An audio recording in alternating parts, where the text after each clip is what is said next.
Ukraine उम्मीद भरी नजरों से देख रहा है, पोलैंड डर की नजरों से रूस को देख रहा है। और उम्मीद ये कि अमेरिका के राष्ट्रपति जो बाइडेन जब यहाँ पर आएंगे तो परिस्थिति की और क्लैरिटी आएगी कि आगे क्या होगा। पोलैंड एक ऐसा देश है जो न चाहते हुए भी इस लड़ाई में बहुत डायरेक्टली इन्वॉल्व हो गया है। लगभग 20 लाख कुछ हजार शरणार्थी यूक्रेन से इस समय पोलैंड में मौजूद है। तो ये जानकर बहुत हैरानी होगी कि यहाँ लगातार जो मिलिट्री ट्रांसपोर्ट एयरक्राफ्ट है वो आ रहे हैं बहुत बड़ी संख्या में हथियारों के साथ। वो हथियार न केवल यूक्रेन भेजे जाने के लिए है बल्कि यहाँ पर भी मिलिट्री एक्सरसाइजेस अब बहुत तेज हो गई है।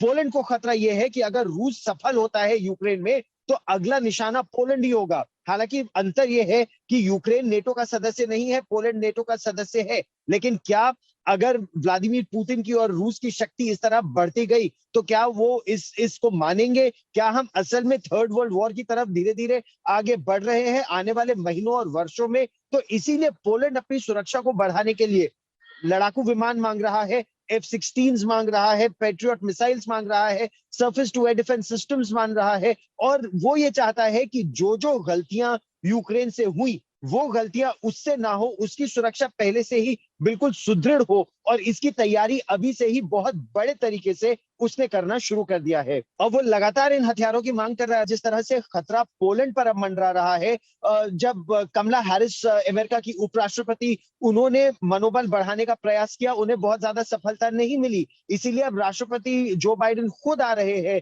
वो जब यहाँ के राष्ट्रपति से मिलेंगे तो यही बताने का प्रयास करेंगे कि देखिए हम आपके साथ हैं, आप एक नेटो देश है, नेटो के जितने भी अलायंस पार्टनर्स हैं सब एक पर हमला, यानी पूरे नॉर्थ अटलांटिक ट्रीटी ऑर्गेनाइजेशन पर हमला। तो इसीलिए आपकी सुरक्षा हमारी जिम्मेदारी है।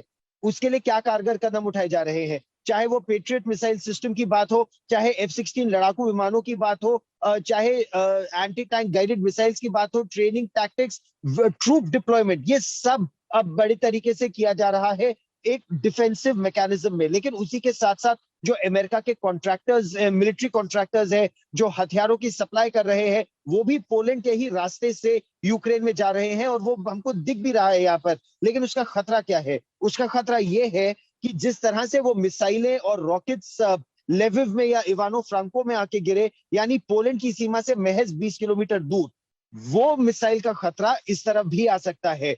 20 लाख से ज्यादा शरणार्थी जब इस देश में है तो यहाँ की व्यवस्था पर इसका असर पड़ रहा है। यहाँ ईंधन का दाम बढ़ गया, पेट्रोल का दाम बढ़ गया, गैस का दाम बढ़ गया, यहाँ के हेल्थ केयर सिस्टम पर प्रेशर पड़ गया। तो यहाँ के लोगों में भी कुछ नाराजगी है कि ये सारा का सारा सिस्टम हम ही पर दबाव क्यों बने और देशों पर क्यों नहीं, और किस तरह की हमें आर्थिक मदद मिलेगी। वो आर्थिक मदद और सामरिक मदद दोनों की आवश्यकता पोलैंड को इस समय बहुत बड़े तरीके से है।